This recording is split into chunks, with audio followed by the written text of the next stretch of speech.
Hello everyone. कल SSC का answer की आ चुका और आपने देखा कि एसएससी एक बहुत ही जिसको कह सकते हैं थर्ड क्लास जो कोचिंग सेंटर्स होते हैं ना, उससे भी खराब इनके टेस्ट पेपर है। वो भी मॉक में कभी भी 10-10 सवाल गलत नहीं कर सकते। इन्होंने इतना बड़ा एग्जाम, इतना बड़ा कमीशन ले रहा है और इन्होंने करीबन 9 क्वेश्चन गलत किए हैं 18 में, और 20 जनवरी में 10 क्वेश्चन गलत किए हैं। इनफैक्ट 10 में डिस्क्रिपेंसीज आए हैं और उन्होंने सबको मार्क्स अवार्ड कर दिए। अब चलिए देखते हैं कि एक बच्चा सारे 10 क्वेश्चन सही किया उन्होंने और उसको आया एक्स। लेकिन मान लीजिए ये 10 क्वेश्चन को हटा दिया जाए और कोई एक बच्चा ये 10 क्वेश्चन को रॉन्ग किया है लेकिन बाकी सभी इसी के बराबर किया है तो उसको भी एक्स आता। लेकिन क्योंकि उसने 10 ये सवाल रॉन्ग कर दिए तो उसे मिला -10 इसमें से। अब आप देखिए कि अगर 10 में फिर से एसएससी ने डिस्क्रिपेंसी मानते हुए सबको मार्क्स दे दिया तो इसका तो सेम मार्क्स रहा क्योंकि इसने तो 10 सवाल सही किए थे। लेकिन इस बच्चे को क्या हुआ है कि जो -10 था अब -10 खत्म और इसको फिर 30 मार्क्स यानी 10 क्वेश्चन के 3-3 मार्क्स एक्स्ट्रा मिल गए। अब आप समझ रहे हो ये बच्चे को जो गेन हुआ है वो इसको गेन हुआ है 40 मार्क्स का। यानी ये बच्चा जिसने 10 को रॉन्ग किया था, इनफैक्ट इसमें से कुछ ऐसे क्वेश्चंस भी थे जो रॉन्ग भी नहीं थे। एसएससी ये चेक भी नहीं करती है कि जिसमें रिप्रेजेंटेशंस आए हैं उन रिप्रेजेंटेशंस को देखकर हमें सही आंसर देना है, और अगर सही क्वेश्चन में आंसर है ही नहीं तब उसमें सबको अवॉर्ड किया जाता है। लेकिन इनको तो पैसा कमाना है और ये चाहते हैं, ये बार बार यही चाहते हैं कि आप ज्यादा से ज्यादा नंबर में रिप्रेजेंट करिए। पहले हम कहते थे बच्चों को कोई जरूरत नहीं है, एक दो भी रिप्रेजेंट कर देंगे ना तो वो क्वेश्चन को चेक कर लिया जाता है। लेकिन क्योंकि हम भी तो यही करते थे कि कभी अगर 200 सवाल में एक दो क्वेश्चन गलत हो गए हमसे तो कोई भी बच्चा अगर मैसेज करता था उसको हम चेक कर लेते थे। लेकिन एसएससी तो इसे कमाने का जरिया बना ली है।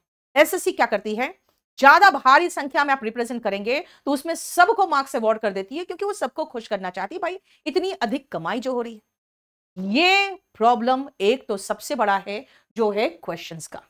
उसके बाद चलिए नॉर्मलाइजेशन में। नॉर्मलाइजेशन में यहां देखा गया कि जो 20 का है, 20 का शिफ्ट है, उसमें बच्चों को ज्यादा मार्क्स नहीं बढ़े। लेकिन 18 में ऐसा है कि उनका काफी अधिक नॉर्मलाइजेशन हुआ है। इनफैक्ट नॉर्मलाइजेशन देखकर आपकी रूह तो कांपेगी। लेकिन आप 2019 का पेपर अगर देखेंगे ना, उस समय का नॉर्मलाइजेशन, तो आप बिल्कुल हिल के रह जाइएगा कि भाई नॉर्मलाइजेशन का मतलब क्या है। 80, 90, 100 इतने भी नॉर्मलाइजेशन से मार्क्स बढ़ जाते हैं क्या? इनफैक्ट जो जितना कम ला रहा था उतना ज्यादा नॉर्मलाइज्ड हो रहा था उसके मार्क्स, और 2019 पे भी ये मामला उठा था जो एससीसी ने कुछ नहीं किया। लेकिन इस बार मामला इसलिए बिगड़ गया क्योंकि इन्होंने कमाने के चक्कर में इन्होंने नॉर्मलाइजेशन का ये जो खेल था वो मेंस में भी रच दिया। और मेंस में 2 शिफ्ट में जब पेपर हुए, क्योंकि हम लोगों ने इस मामले को काफी मुद्दा को उठाया था, तो इनका था कि नहीं एक शिफ्ट में होगा, लेकिन उन्होंने फिर से 2 शिफ्ट किया। अब इस बार बच्चे इसलिए भड़के हुए हैं क्योंकि नॉर्मलाइजेशन होने के बाद और ये सारे 10 क्वेश्चन के बाद बहुत सारे अच्छे बच्चे थे जो आउट हो चुके।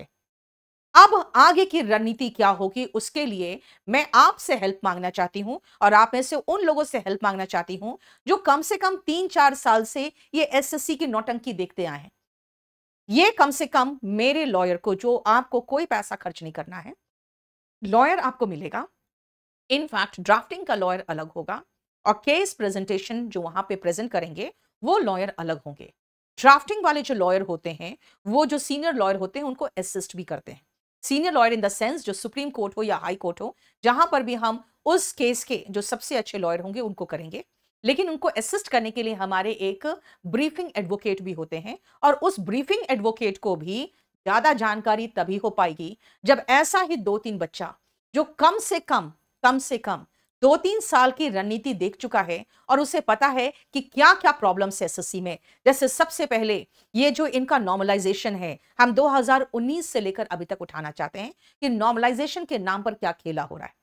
दूसरा, हम ये भी मुद्दा उठाना चाहते हैं कि जो पिछले साल का 3rd रैंकर था वो टीए लेके बैठ गया। क्यों? क्योंकि उसको पता ही नहीं था कि मुझे कितने मार्क्स आने वाले हैं, क्योंकि आफ्टर ऑल दीज थिंग्स हमें पता ही नहीं रहता कि हम कहां स्टैंड कर रहे हैं। इसीलिए सबसे पहले फाइनल आंसर की रिलीज होना चाहिए, रिजल्ट आना चाहिए, और उसके बाद जैसे पहले होता था, और वो होता था कि बाद में पोस्ट प्रेफरेंस भरा जाता था। और आपको मैं बताऊं, हम लोग शुरुआत में पोस्ट प्रेफरेंस एक ही ऑर्डर में बताते थे बच्चों को, क्योंकि जिसके जैसे मार्क्स वैसे मिल जाएंगे उनको। पोस्ट प्रेफरेंस में ऊपर नीचे करने की जरूरत ही नहीं थी। पहले उस समय लोग एग्जामिनर प्रेफर करते थे, फिर उसके बाद इनकम टैक्स इंस्पेक्टर प्रेफर करने लगे, अब इन लोग एमईए प्रेफर कर रहे हैं। तो अकॉर्डिंग टू टाइम जो चेंज होता रहता है उसके अकॉर्डिंग हम लोग इस तरह से बनाते थे।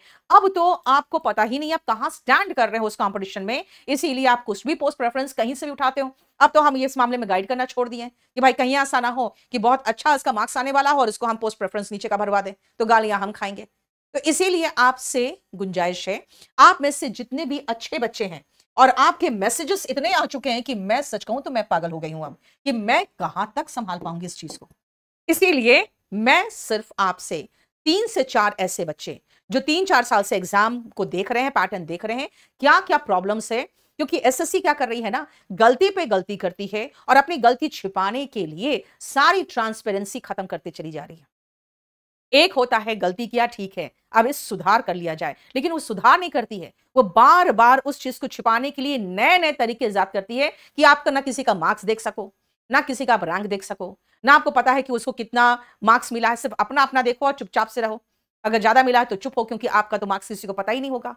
ये तो एक आध साइट ऐसे हैं जहां पे सब बच्चे अपना लोड किए हैं, तो कुछ बच्चों को मिल गया, दूसरों का, अदरवाइज तो आपको कोई ऑथेंटिक सोर्स ही नहीं पता करने का। तो ये सारे जो ट्रांसपेरेंसी एसएससी खत्म कर रही है 2019 से लेकर अभी तक का जो नॉर्मलाइजेशन का प्रॉब्लम है, इन सब प्रॉब्लम को लेकर हम केस करने जा रहे हैं। कोर्ट जाने के लिए मुझे ऐसे बच्चे चाहिए जो हाईली इस चीज के बारे में अच्छी नॉलेज रखते हो, जो हमारे ब्रीफिंग एडवोकेट को कंप्लीटली ब्रीफ कर सको। ब्रीफ मतलब समझते हो, बिल्कुल ब्रीफ में बता सको। इसीलिए आप मुझे इस नंबर पे व्हाट्सएप करिएगा, और प्लीज व्हाट्सएप में ज्यादा कुछ नहीं लिखना आपको, आपको सिर्फ लिखना है एक वर्ड, सिर्फ इस वर्ड को लिखोगे। अगर आप दिल्ली में रहते हो तो, क्योंकि दिल्ली मुखर्जी नगर में ही मेरे ब्रीफिंग लॉयर है, आपको ब्रीफ करना है सिर्फ। और अगर आपका 330 मार्क्स के लगभग है और आपका सिलेक्शन नहीं हुआ है, तो आप हमारे केस में पार्टी बन सकते हो। आपके पास बहुत ही जेन्युइन रीजन है केस करने का, आप पार्टी बन सकते हो। सिर्फ वही बच्चे जो दिल्ली मुखर्जी नगर के आसपास रहते हैं, जो हमारे ब्रीफिंग एडवोकेट को कंप्लीटली बता सकते हैं। इसमें व्हाट्सएप करोगे, ज्यादा कुछ लिखने की जरूरत नहीं है, सिर्फ वर्ड लिखना केस। हम और आप अगर 330 के ऊपर लाए हो तो वहां नीचे आप थोड़ा सा डिटेल में लिख सकते हो, लेकिन प्लीज आप जो लिखोगे लास्ट वर्ड केस लिखना, ताकि हम व्हाट्सएप नहीं भी खोले तो भी हमें आपका वर्ड दिख जाए, क्योंकि बहुत मैसेजेस है। अभी ये सारे मैसेजेस को केस में लगाने के लिए हम लोग उठाएंगे, लेकिन मैं चाहूंगी कि बिल्कुल अपने बारे में कुछ भी लिखना, ब्रीफ में लिखना, लेकिन हमें व्हाट्सएप बिना खोले भी ये वर्ड दिख जाए केस लास्ट में, ताकि हम फिर आपको संपर्क करें। और हमारे ब्रीफिंग एडवोकेट आपको हो सकता है जब भी बुला सकते हैं, आपको आना पड़ेगा, ताकि हम सभी चीज बहुत अच्छे तरीके से पेश कर सके। आपको अच्छे से पता है ना कि कोर्ट में जब भी कोई जज फाइनल फैसला देने जाते हैं तो वो सबसे पहले केस के फाइल को पढ़ते हैं। हाँ, एडवोकेट जो वहां पे होंगे, हमारे जो सीनियर काउंसिल होंगे वहां पे, वो पूरा कंप्लीट केस को समझाने की कोशिश करेंगे बहुत अच्छे तरीके से, लेकिन फाइनल जो होता है वो होता है केस का फाइल पढ़ के। और केस का फाइल पढ़ने में का मतलब हो गया कि हमें केस में बहुत ही अच्छे कंसाइज तरीके से सारा डिटेल समझाना पड़ेगा। इनफैक्ट मैं चाहती हूं कि स्टूडेंट्स इसमें पार्टी बने, क्योंकि हम लोग अगर केस में जाते हैं तो जनरली होता है कि अच्छा इनकी कमाई कम हो रही है, ये लोग इंटरेस्टेड पार्टी इसीलिए है क्योंकि इनका धंधा चल रहा है। तो हम लोग अगर कुछ बोलेंगे ना तो ऐसा लगता है जैसे कि हम लोग अपने बिजनेस को चलाने के लिए बोल रहे हैं। तो मैं चाहूंगी इसमें पार्टी भी बच्चे बने, और जिनका भी 330 के ऊपर है वो जरूर बनिएगा, क्योंकि ये आपके भविष्य का मामला है, भविष्य का सवाल है। और अगर मैंने कहा अत्याचार हो रहा है तो उसको सहना भी पाप है। इसीलिए हम चाहते हैं कि इस बार पूरा कंप्लीट रिफॉर्मेशन हो जाए, 2024 में कंप्लीट रिफॉर्मेशन हो जाए। हाँ, ये जरूर है कि हम नहीं चाहेंगे कि इस पे कोई स्टे लगे, या जिनका सिलेक्शन हो गया है, जो जेन्युइन कैंडिडेट्स है, उनको किसी तरह का आ जाए।